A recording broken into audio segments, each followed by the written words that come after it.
everyone, if you're like me, you don't have too many friends, so you have to turn to TV to be your best friends. Today, we're going to talk about who would we pick out of TV to be our best friends. I'm Matt. I'm Brian. And this is TV Guys. I already gave the intro of what we're going to talk about. I did that out of order. You're welcome. I just wanted to hit the ball running.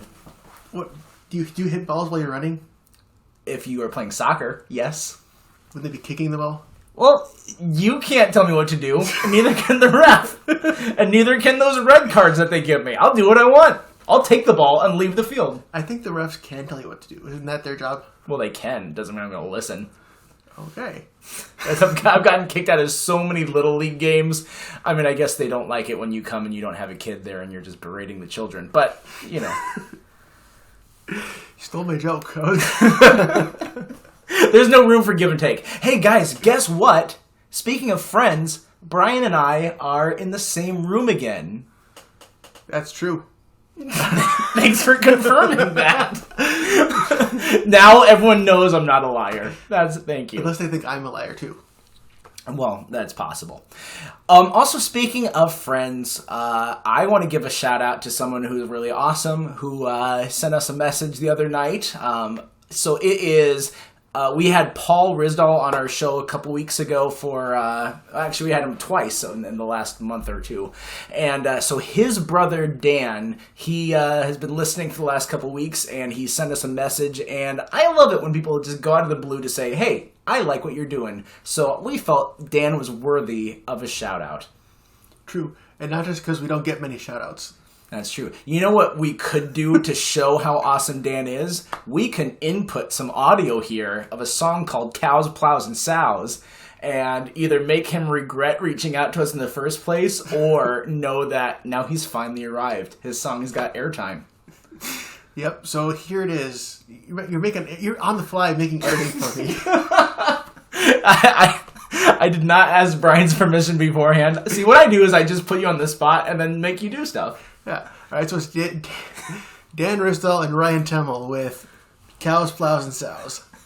Someone's gotta go and herd the stakes. I get all the tools that I need and just recite the farmer's creed. I'ma go and make some milk, but you probably just gonna want some vanilla silk. Cows, plows, and sows. We're singing about those cows, plows, and sows. Cows, plows, and Yeah. And was that not terrible? I mean, great. It was great. You said not terrible, but it would also be okay as well. And not... Stop confusing me with your words. It's funny, when we filmed the music video for that, there was a cop, it was in the church parking lot, like waiting for speeders, and we asked the cop, like, hey, can you be handcuffing Dan while he's rapping for part of this video? And he's like, no, I can't do that, but I can turn on the lights for you. So in part of the video, Dan's in front of a cop car with the lights flashing. So you can find that on YouTube. It's still there. Cows, Plows, and Sows. I think it says, take that, Miley Cyrus. I think you're right. It does. I don't really know why you singled out Miley Cyrus all people. That was Paul who did that. That was in the height of her Party in the USA era. Which is weird because we all know Paul's such a huge Miley Cyrus fan. Oh, yeah. Yeah. Well, anyway, we are talking again about friends. When we're like Abed, TV is our friend. Mm-hmm. And so we kind of pose the questions to ourselves. If we could just like pull someone out of TV and they were like a real life friend, who would we want to hang out with the most? And I actually got a couple ideas, but I'm going to put the focus again on Brian because that's what I do. So Brian, who would you pick? Well, not just because you just mentioned him, but Abed. It would be my first choice. I've always said my personality is a lot like Abed. I'm a nerd for TV. I know you are too, but like when it comes to shows that like I really get to like the Abed level sometimes. And I think Abed would just be a super chill hang. Like you can just hang out with him, and like, there would be no drama. Yeah. Which is a weird thing to say because the group itself gets in a ton of drama. But it's rarely, like, sure, Abed has his moments, like, the Claymation Christmas episode, that is instigated because of his drama. So, he has things that pop up. And But then there's the point where he accidentally starts tracking the menstrual cycles of the women. But again, it was by accident. but he didn't start that drama. I mean, that's not what the focus of the episode was about. But yeah, there's Abed and Troy. I enjoy both. Neither of them I would pick as like my top. But I think both of them I could enjoy some time with. They're very different. I think our personalities would go together, though. I think, my personality would go together a little bit better with Troy than it would with Abed, personally. Is that because you're kind of like Abed as well? Maybe.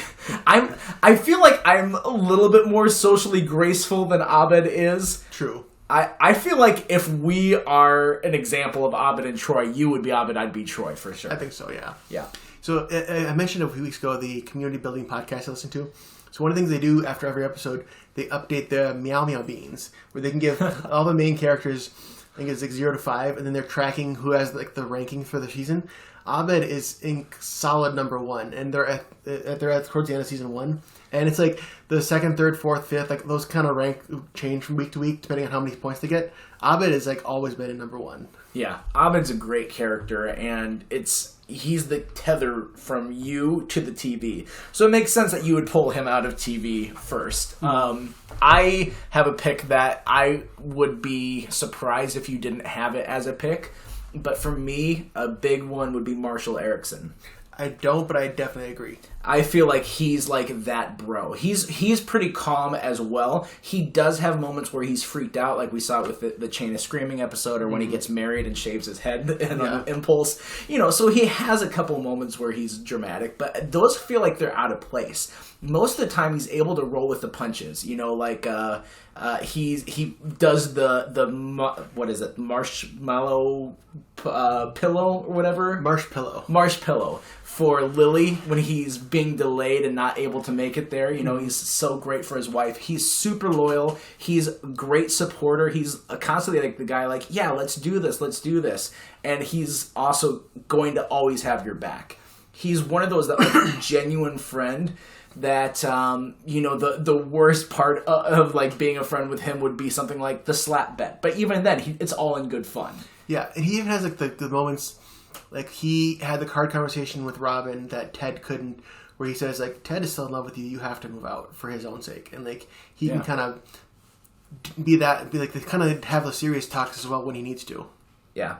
And, I mean, like, his devotion to Lily just is also indicative of how he treats the people that are closest to him. Mm-hmm. He has a very similar devotion to Ted, except for, of course, it's in a completely different relationship type. And so, he's never going to leave Ted. Like, they are those brothers for life. And even to extending that to Barney and Robin, he has that. So he would be the guy that would be fun to hang out with. But I'd like to play him at games, because I feel like whenever I play games, I tend to win, and so there can only be one who always wins at games. And I'm curious who that would be between us. There you go. Clearly, I think Marshall's top 3 relationships are Lily, Ted, and his dad. Yeah. Yeah, that's true. That's a good point. Man, that episode where his dad died, like the ending and then the following episode, that was really good. That was actually genuine. So I guess they had told Jason Segel that something else was going to be in the script at that point. And so he found out live when it was him in the moment finding out live that his dad died, the actor as well. Wow. There you go. All right, hit us with another one. I didn't preface this. This isn't so much for me like a top 3. Like my number 3 pick is I have 3 picks that I probably am going to talk about, but I don't know if I could rank them. Me either. So you guys have Matt to thank for this, because I had no intention of bringing up Power Rangers, and Matt's like, "What, are you going to make Zordon your friend?" I said, "No, I'm not going to have anyone from Power Rangers." And I thought about, oh yes, I am. I'm so sorry, everyone. No, I have to do a little explanation. It's Power Rangers Dino Charge, which you've probably not seen because you were not a child in 2014, 2015, which I wasn't either, but I still watched it. I think it's one of the better seasons. And in this show, one of the Power Rangers is Koda. He's a caveman that was frozen in a glacier for 100,000 years, and he's the blue Power Ranger in Power Rangers Dino Charge. And he's like a big puppy. Like, he doesn't understand how the modern world works. They did a flashback, and it's like he sees a Dracula on the TV, and he grabs a club and smashes the TV. But he's also, like, super excitable by everything. There's an episode where they're all getting their wishes, and it turns out like every wish they get turns bad because it's an evil spell. And the wish for him, he puts in his wish. All of a sudden, someone's walked by. Hey, Coda, I got you a hamburger. He's like, oh, what?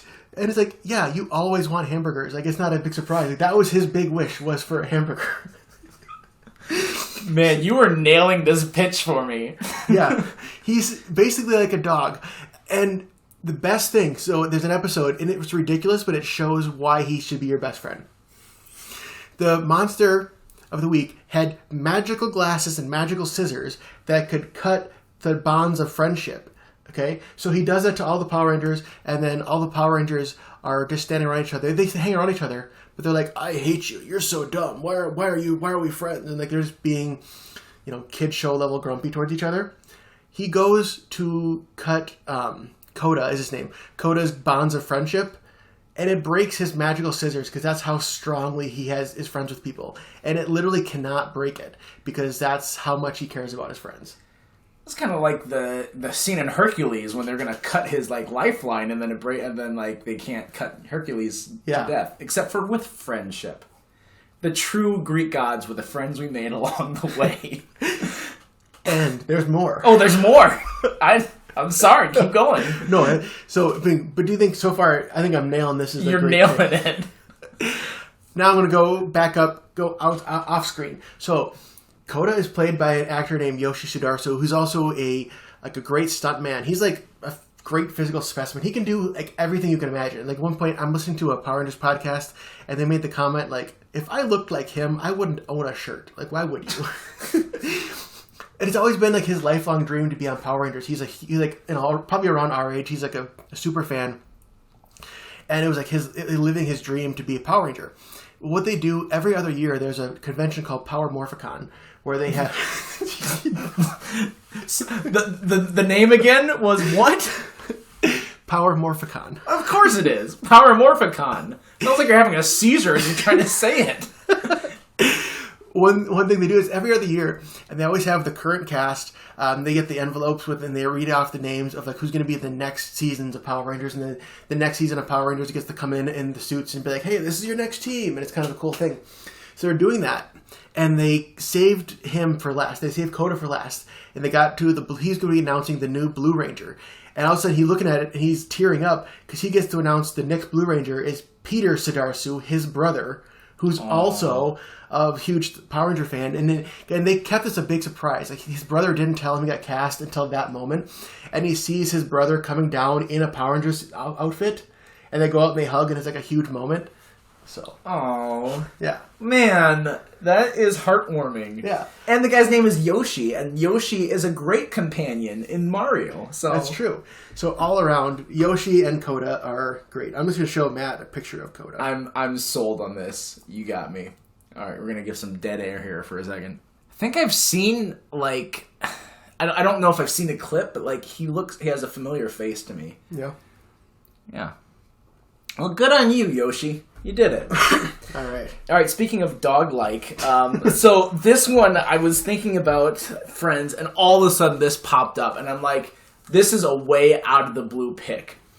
And you said you don't have any women on your list, and I said I kind of do. Well, this one is a female dog named Blue from Blue's Clues. Huh. I know, right? Hear me out about this. It's like, all right. So Blue is obviously smart enough to create puzzles and do or picture association with some sort of activity of what they want to do, or whenever Steve asks a question, or whoever the new Joe, I think, whenever they ask a question, then Blue's like, let's do Blue's Clues so I can tell you. Like, this animal is really gifted at communication. Not to mention that also, I don't know if Blue has magic powers or if it's just whatever, but somehow they're able to like get sucked into like paintings to like do, they go to fantastical places. But Blue is one of those characters that is just so fun and obviously has intelligence. And I don't know about anyone out there, if you're a dog person, like, you would love dogs, but you would especially want to have a dog like Blue that if you're like, what is it, boy? What do you want? Or girl, because she's a girl. Yeah. What is it? What do you want? That they could, like, put paw prints. The only downside is you have more to clean up afterwards, but to wipe off all the paw prints everywhere.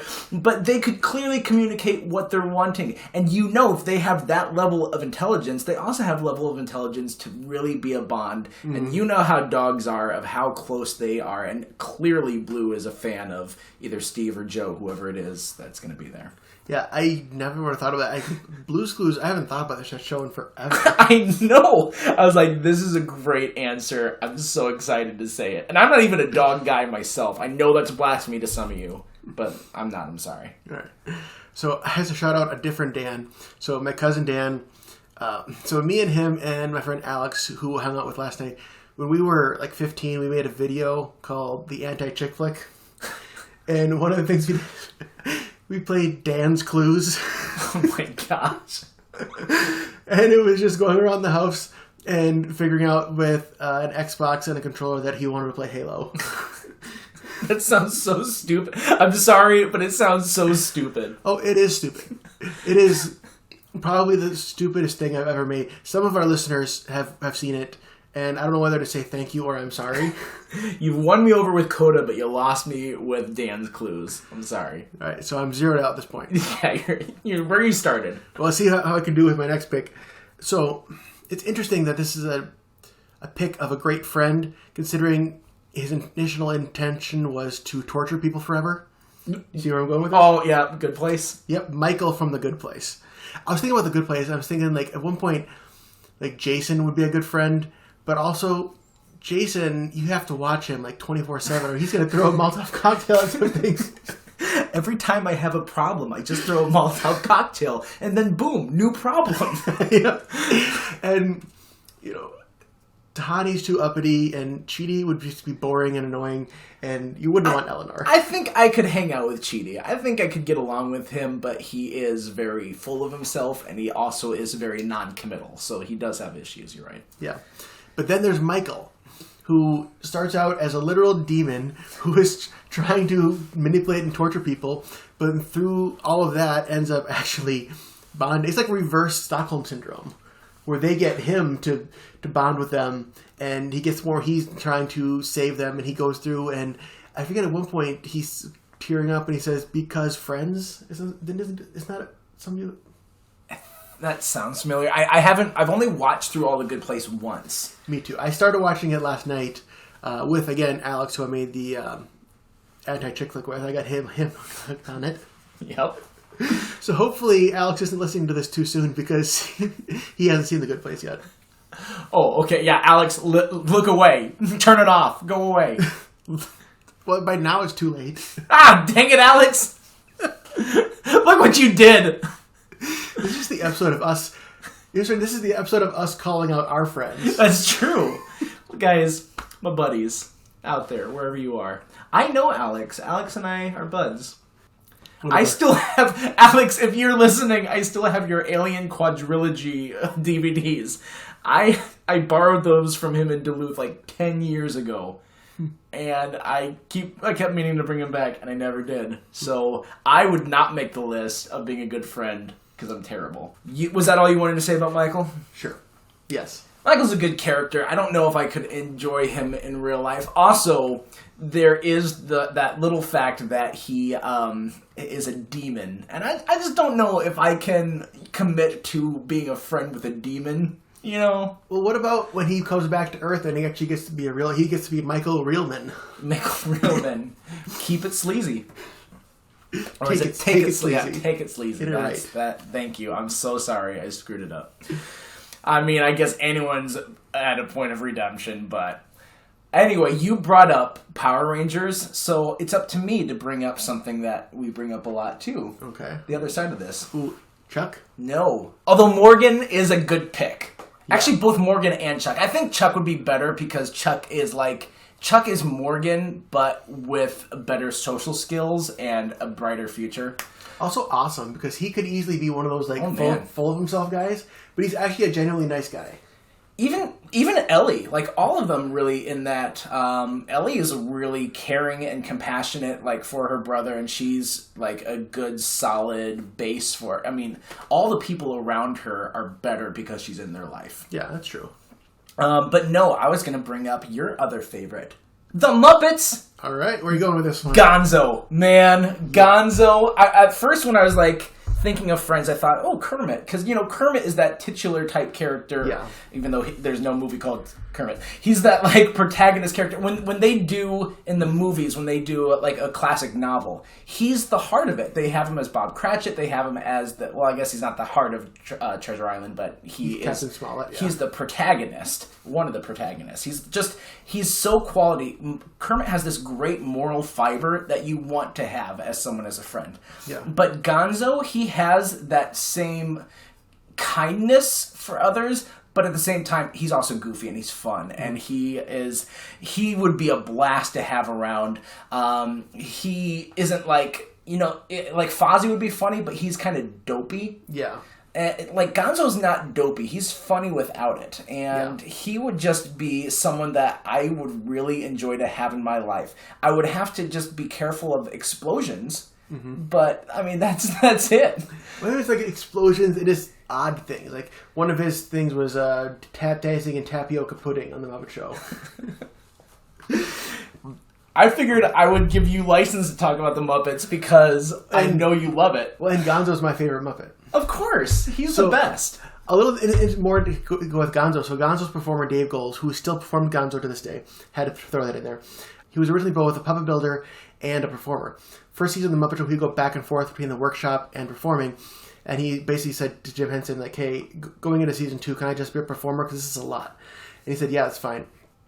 You watch the first season of The Muppet Show, the Gonzo puppet looks horrible.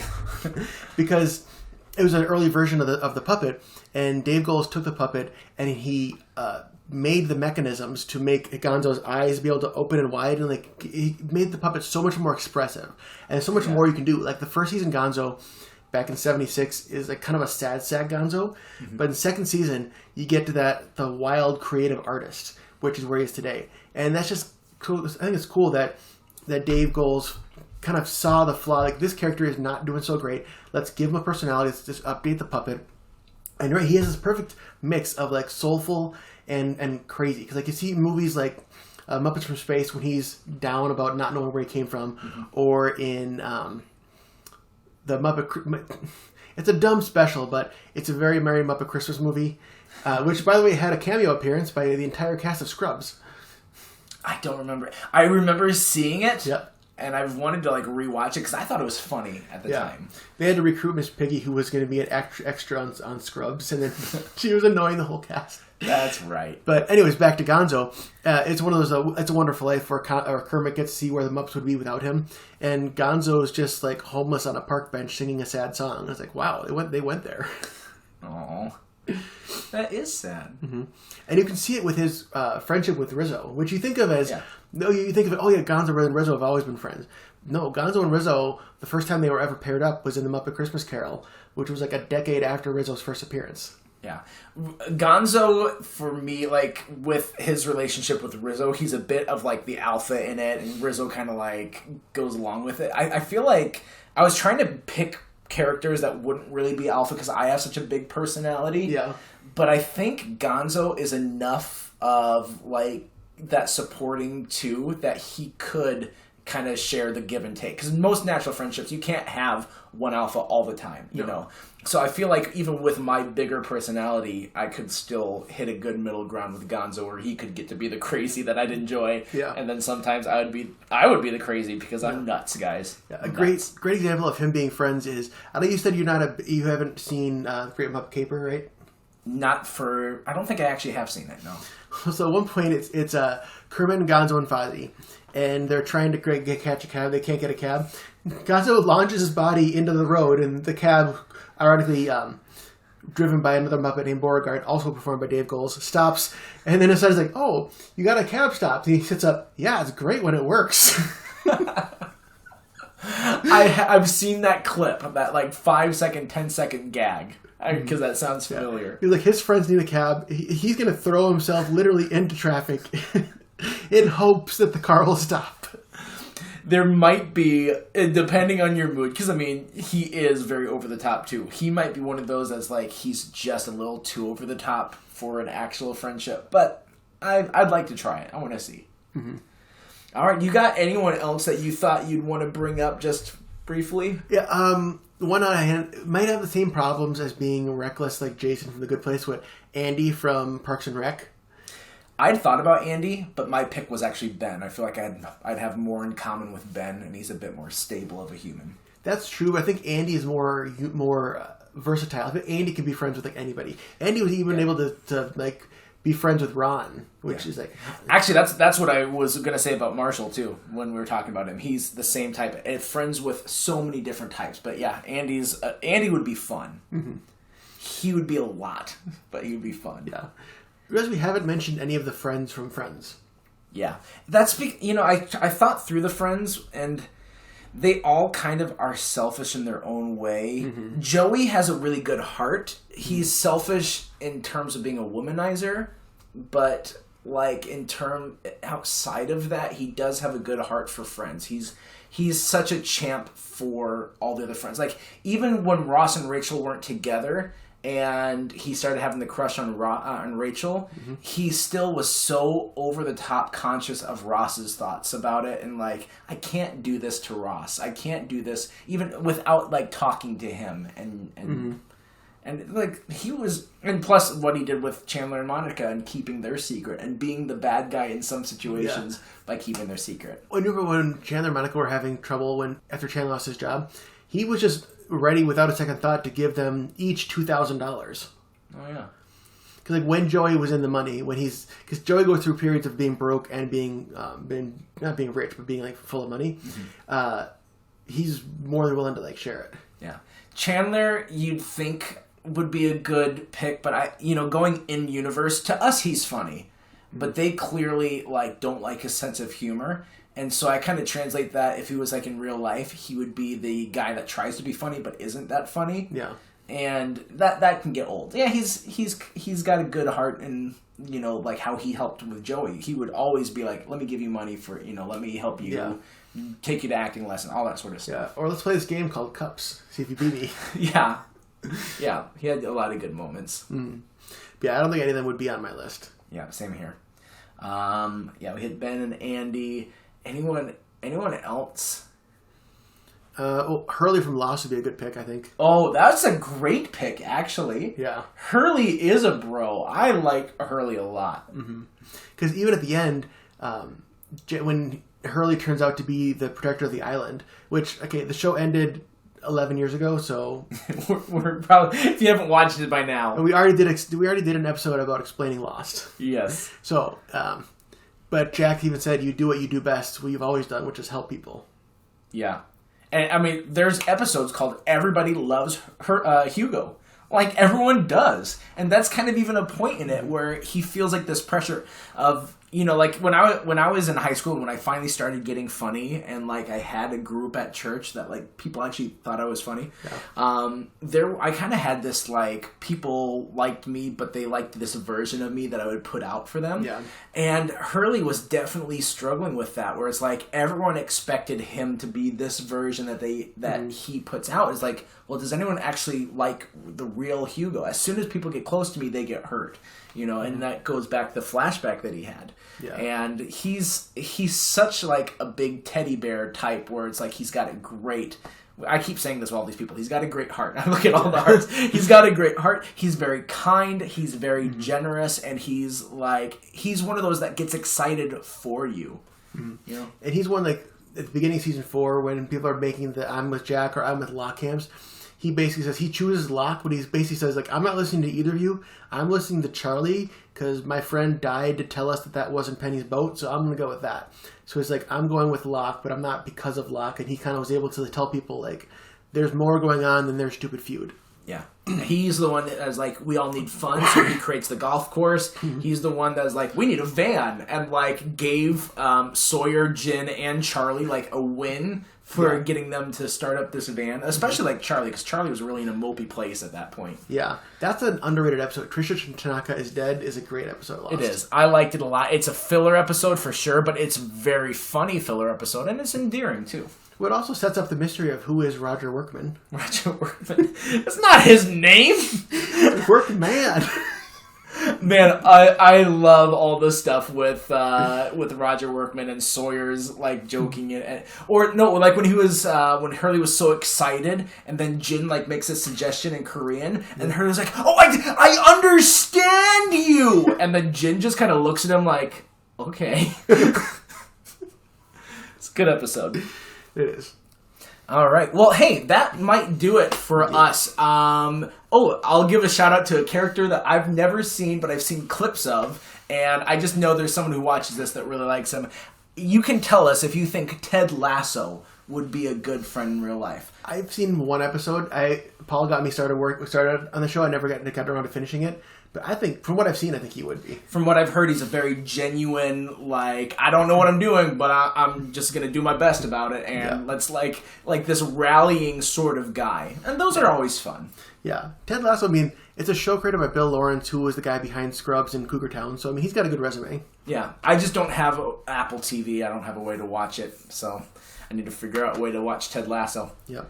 All right, so then let's go into trivia. Last week's trivia was about Cheers and Frasier. So I said there was one of the living cast members in Cheers who did not ever make an appearance in Frasier. So let's go down the list. Kelsey Grammer as Frasier made several appearances in Frasier. Just a couple. As the titular Frasier. Both of his love interests from Cheers, Shelley Long as Diane and Baby Newirth, or I don't think it's Baby or BB. Baby Newirth as Lilith. Both made a few guest appearances. There's one called The One Where Sam Shows Up, where Ted Danson shows up as Sam.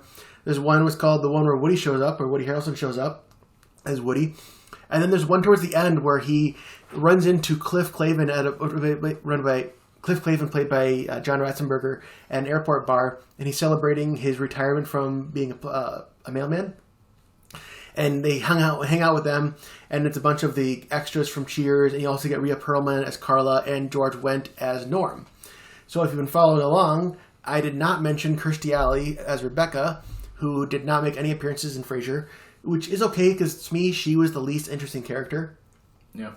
So, yeah, there's your answer. Kirstie Alley never appeared on Frasier. I wouldn't know, because I've only watched one episode of Cheers and 0 episodes of Frasier. I've only seen the episodes of Frasier that I just talked about with the Cheers cast. I will watch it for them, but nothing else. All right, I will take a turn at trivia this week. So, before I landed on Blue as my pick, I actually thought of another dog at first. I don't know why this jumped into my brain, but there was a TV show on public television about a dog that would reenact classic stories. And so, what was the name of that dog? I thought, that would be a fun pick, but then I thought, no, Blue is much better than fill-in-the-blank dog. I don't know. When you first started saying cartoon dog, I thought you were going with Scooby-Doo. I was not. Scooby-Doo is cool. I got, like, what's an adjective? Adjective. Come up with adjective. Cool. Nailed it. Yep. All right. So who's the dog who does, what does he do? He does stories? Yeah. He reenacts stories. Reenacts stories. Is it kind of like Drunk History, but with a dog, but not being drunk? Sure. And it's live action too. It's not like cartoon. Okay. It's a live action dog dressed up as like these cartoon or as these classic novels. All right. And it's like a weird show, but I enjoyed it. All right. So then should we talk about what we're doing next week? What are we doing next week? Are we doing Loki? We are doing Loki. That's right. I just seen if you knew. So we are going to partner again with our buddy over at Movies on a Monday, Terrence, and his co-host, Matt. They're both going to be there. And they're really funny guys, especially that Matt dude. So let's be us four, I guess. Us three talking about Loki from Disney+. Well, this is the perfect one to have you be two different characters. You can be two different versions, two different variants of Matt. That's true. At the end, we get to kill one of them. No, I don't, this is no longer fun. Well, I better get out of here before I die. Until next time, I'm Matt. I'm Brian. And we're reminding you to stay tuned and keep watching.